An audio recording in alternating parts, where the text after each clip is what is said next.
Hello, the season of mangoes are going to over now and we all want to have a taste of it always. So today I'm going to share with you the recipe of raw mango preservation, which is super easy and so helpful. So without wasting time, let's get started.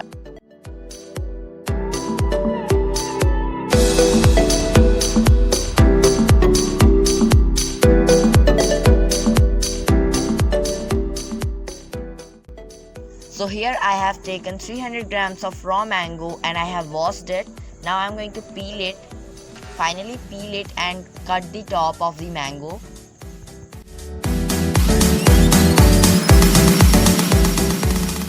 Similarly peel all the mangoes and now chop it all. After chopping, in a pan take 3 cups of water and 4 tablespoons of salt. Now mix it well occasionally till salt dissolve. When salt gets dissolved, add 1/4 of lemon juice or 3/4 teaspoon of lemon juice and please remove the seeds, otherwise that may spoil your mangoes. Now in a jar take mangoes and please don't tightly pack the mangoes, otherwise it will get spoiled.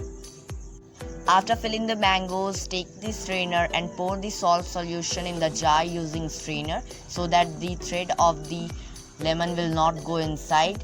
After filling, if you don't have the airtight container, put the polythene at the rim of your box and then cover it. And place this container in the cool place or in the fridge. I hope you like it.